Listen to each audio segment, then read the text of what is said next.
Okay, if that's over. United States Air Force Academy Band and Cadet Chorale, vinyl recording. I think it was recorded back in the early 60s, 64, 65, before my time, which was 56 years ago on Monday when I was sworn in to class of 1973. That was the same day I graduated from high school. I did attend my high school graduation. That because it was the same day. So what are we talking about here? Women at the Air Force Academy and the road to perdition. Well, it's a road to something. Maybe the infancy of diversity, equity, inclusion that we're hearing so much about today. There were no women at the academy. When I went in on June 23rd, 1969, I didn't talk to a woman until I was on Christmas leave. I was thinking about it. I may have seen a woman or two over at the social hall, Arnold Hall, on the arm of an upperclassman, maybe on Friday night or particularly on Saturdays, watching a movie, enjoying something at the recreation center. They had bowling in the basement, but mostly they had the snack bar and movies, lounges for sitting around. It was a place to meet a young lady, maybe decide if you were going to spend an off-duty privilege, or if you're an upperclassman, an overnight, get to know people. I mean, cadets were prisoners of the Blue Zoo, as they called it. But it was a men's school. Women. And the reason why it comes into my thinking, and we're talking about today's society, people don't know the difference between a man and a woman, and being a man and being a woman, I believe, has to mean something. But in society today, it doesn't seem to anymore. Becoming a man, I've been thinking about it a little bit. When I came into the academy, I was 18, and I was still a child. I certainly wasn't a man. Why would I be one? What had I gone through to turn me into one? I had one date in high school. Friday nights I spent playing chess on the ham radio, certainly for the last couple of years of high school. I only started to drive at night during my last few months of high school, hence the one date. If you can't drive a car at night, kind of hard to have a date unless you have a chaperone. And anyway, none of that happened. But women at the academy, it's unthinkable. I didn't have too many friends at the academy, but one, his name was Chuck DeCaro, and he was dismissed for a lack of aptitude for military service just before I was. I wasn't actually dismissed. I was given a show cause board, and I decided not to go ahead with it. I was at the academy not quite 20 months left in March of '71. But talking about women. Oh yeah, Chuck said, and he didn't, of course, go back to the academy, but he continued in the military. As I understand it, he became a warrant officer to fly helicopters in Vietnam. He was gung-ho when I knew him. He was gung-ho when I saw him last in 1978. And he said to me, Al, that was my name until 20-odd years ago, wasn't David. Al, it would make you cry to see what's happened to the academy. And he was talking about the presence of women. I haven't heard any other direct feedback from cadets, but it's just so unimaginable. Now, doing a little research on this, I found out that cadets of the academy was not a result of a Supreme Court decision.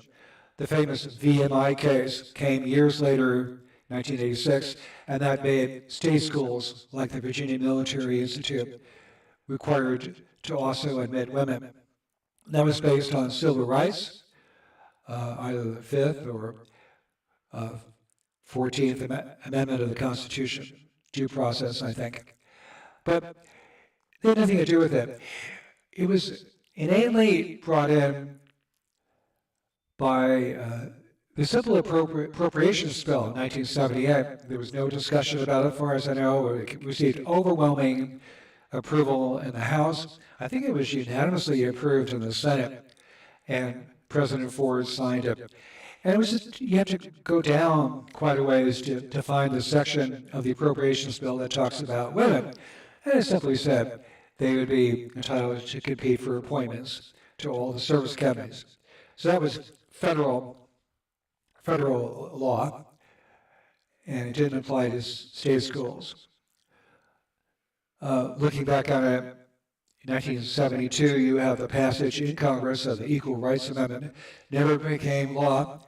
I think it was short of state for ratification by the states. That was 72. 73, Roe versus Wade, giving the green light to abortion on demand throughout all 50 states. So these things actually happened after I left the academy, the equalization of women, but equalization of rights and equalization of the species is really two different things. Now, women were special to the men of the academy. They were something that was thought about a lot. It became, of course, a goal to meet one, to fall in love with one, maybe to get married at the chapel right after graduation. Women were a motivating force to keep you going and to have a chance at a normal life, a real human existence, because the military is quite inhuman. So, by the way, looking at my phone line, nothing ringing here. The line is open. 866-471-4321 is open. If it rings, I'll try to connect it with somebody. So, the underlying subject of what we're talking about is, what does it mean to be a man, and how do you train up one? Can a woman train up a man?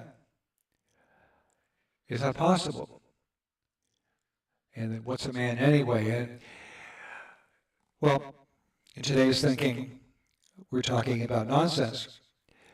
Uh, Supreme Court Justice Jackson couldn't define what a woman was.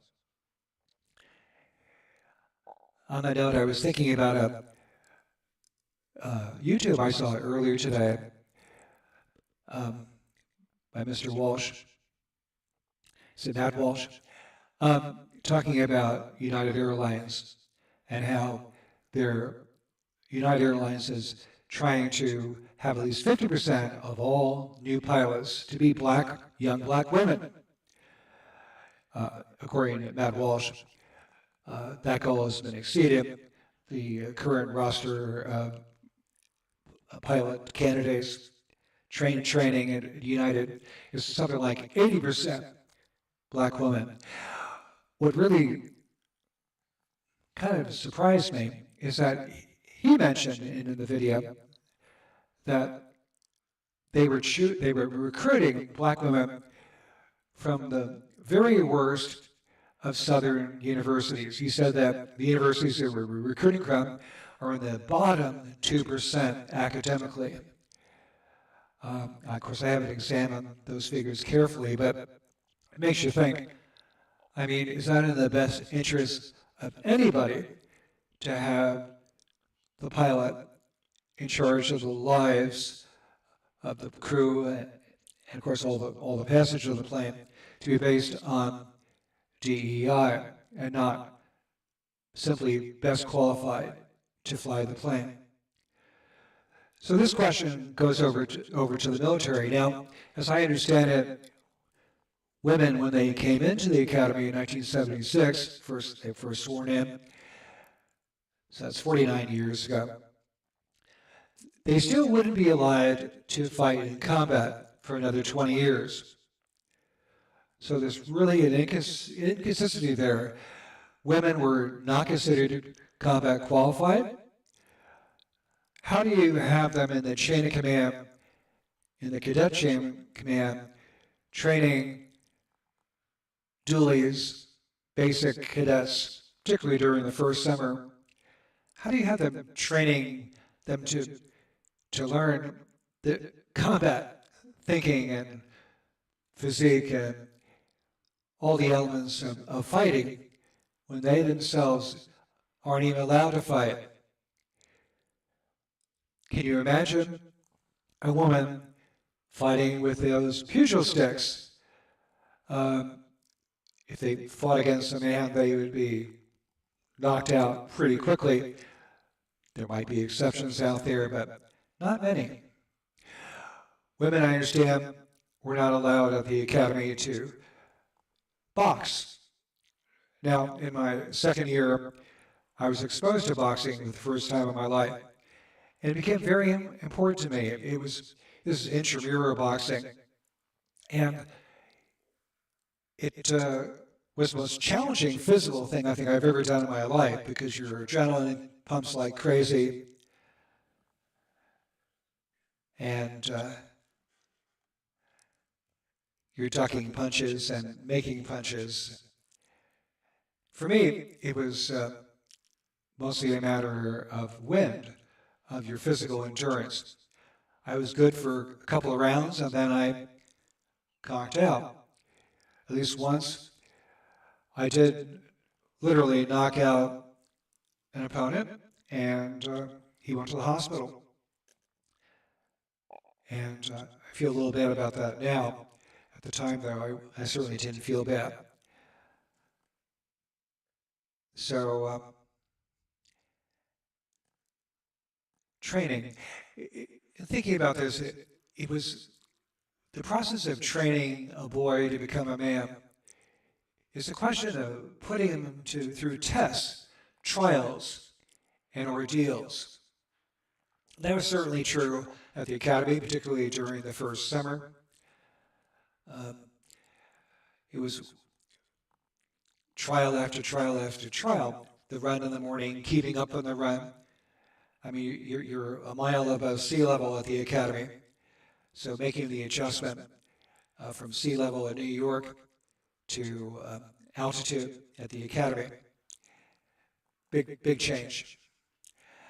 um, but just everything. It was challenging.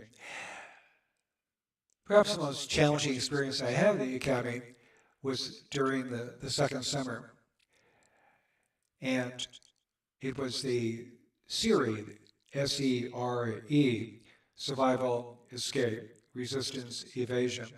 It was POW training. It was something I was very frightened of. And I was going to resign from the academy before facing this ordeal.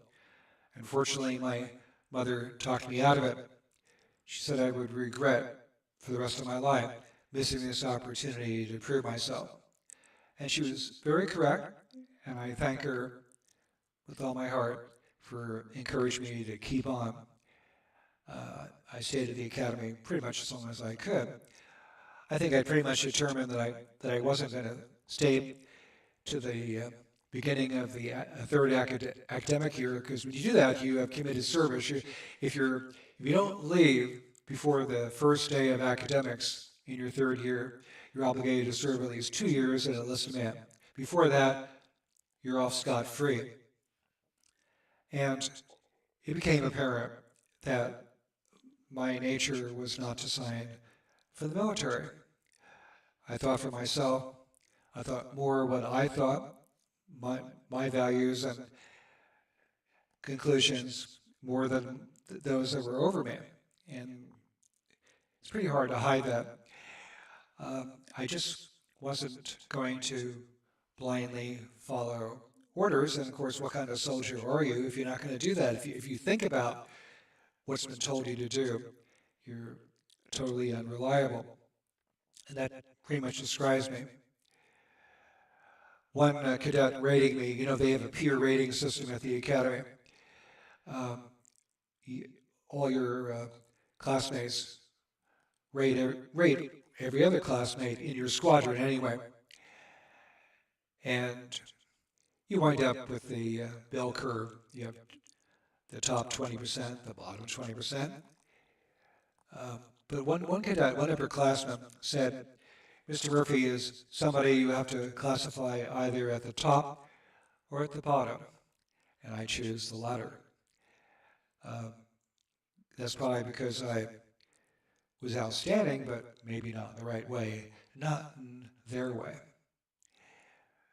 So, but we're talking about women, and I can't imagine being in a shower formation. Now, shower formation at the academy, right before taps, you show up in front of your room, and you're doing calisthenics and being shouted at and asked to recite knowledge, things you memorized or were supposed to memorize. And the idea is to put pressure on you and perform, do what you're told to do under stress and pressure. And I just can't imagine a woman in front of me there. Of course, I'm standing with my, they weren't flip-flops, they were slippers.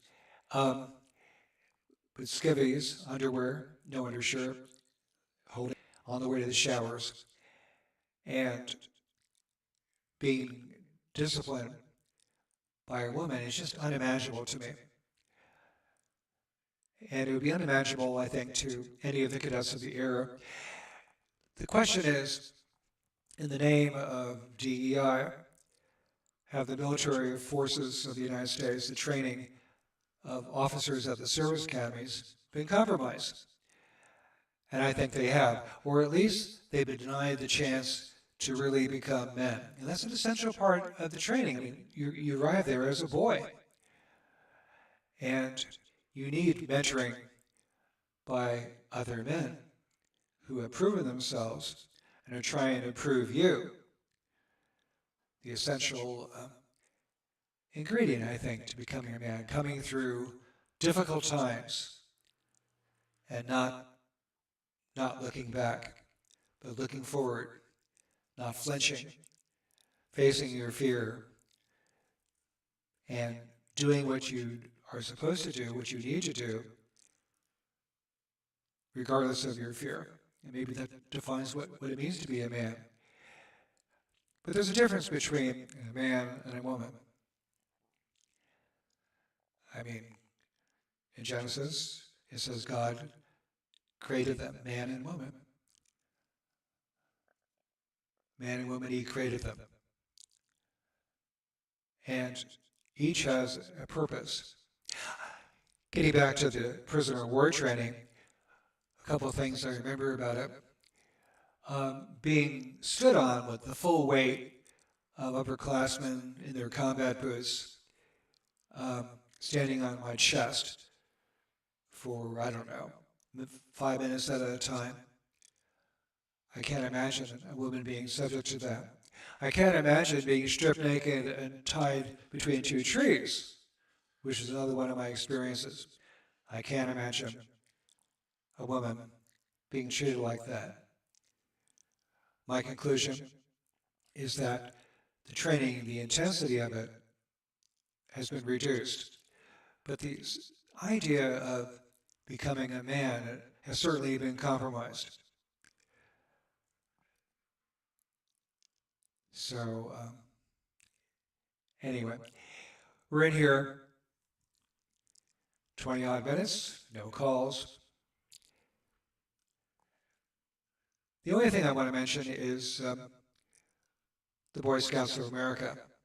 I was an Eagle Scout. I became an Eagle just after turning 14. I was still in 8th grade.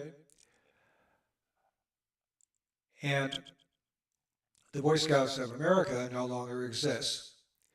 Now, young girls are welcomed. Homosexuals, transsexual scoutmasters and leaders are welcomed without restriction. Inclusion is the rule.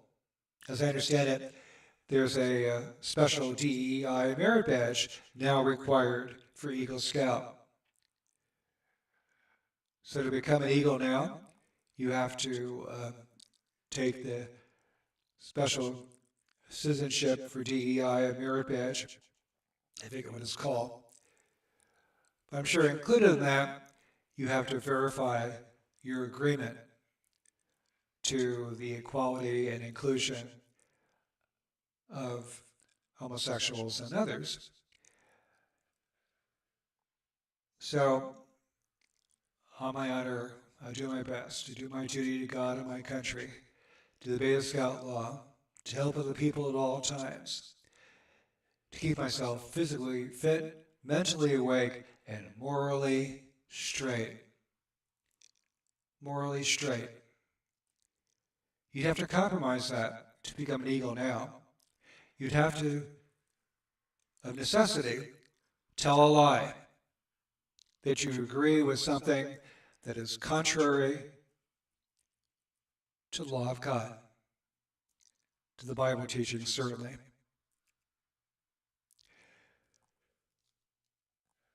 Getting back to the academy for a second, I think my biggest problem personally with women at the academy is the idea of being under the authority of a woman. St. Paul says, I would not have a woman have authority over a man. Is that 1 Timothy? That's biblical. Far more concerning to me, well, frankly, is my own personal reaction to it. It's intolerable. Now, maybe this is my own hang-up, difficulty. Have I ever taken orders from a woman in my life for anything, anytime? Not really. For the most part, I worked for myself throughout my life. At my 30-year career at Radio Shack, there were no women. No, they tried women when I wasn't there. It didn't work out. Women, they couldn't find any woman, that young woman, that could hack it. I'm not sure in what way that was true, but they tried and they didn't succeed. Of course, being self-employed or having my own business, no women were involved. Well, of course, I hired women. I had women working as office manager or secretary, particularly those positions. But not as a technician. I've really only had one technician in my earlier business. I became the technician. And that's been true for, I don't know, a long time now, over 40 years. I've been the technician for everything that I've been doing. And I've been, of course, the salesperson. All right, so something to think about, the demise of the Boy Scouts, and certainly the demise of the service academies, the Air Force Academy that I remember, couldn't possibly still exist. And I mourn for it. Even though I wasn't cut out for the life in the Air Force, I still very much regret that the world I knew no longer exists. That's true. We were talking about service academies, or so much of what's going on here in this world. Women are the helpmate, the inspiration, your heart, your feelings. I think I'm singing the Righteous Brothers song, "You're my heart and my soul's inspiration." But those words are true. I mean, they're a helpmate and inspiration. You're grounding to life, And Air Force cadets a few years ago, they were told not to refer to their mother as mother, but as the birth giver. You couldn't even use the words mother and father anymore. Lying violating the honor code became essential to remaining at the academy when that happened. Having to lie in order to maintain good standing tells me that the academy I knew doesn't exist. It's been killed.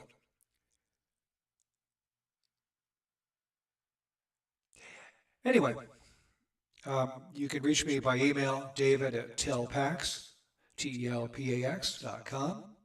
The channel is telpax1, telpax1. Our regular time is Saturday at 4 o'clock. At this time, we're not necessarily doing every Saturday, but you'll see the coming attractions, so to speak. If you just look up Telpax1 on YouTube, you'll be able to see where the next broadcast is, when the next broadcast is going to be. Or if you email me, I'll send you links to whatever is happening here. You'll get on the email list and can stay up to stay current with what's going on. So far, not much. I'm not sure that that this channel is perceived as worth anything, any more than being a man is worth anything. It's not exciting enough or something. But anyway, I want to thank you, folks, if anybody is listening to this. The main topic of Telpax 1 is James 5:16, applying the principle of confession, confessing your sins one to another and praying for each other that you might be healed. And that's confessing to each other, not just in one direction, and praying for each other, not just praying in one direction, but for each other. And my website offers tools to help people with their media addictions, which is good. But the key, I think, is the James 5:16, where you get to confide your sins with others. And for myself, I have no problem with my confiding not being confidential. My sins and transgressions are, to a great extent, public. And Scripture is clear that everything's going to become public eventually anyway. That's in Matthew 10. everything secret will become known and shouted from the housetops. That's going to happen. So there's not a lot of point in being secretive. I believe secrecy is one of the great keys to evil. Evil thrives in secrecy, in the dark, and is greatly impeded by the light, being transparent and in the open. Well, folks, thanks very much. God bless everybody, and I hope to, at some point, talk to you folks. And have a good one. Thank you. Bye.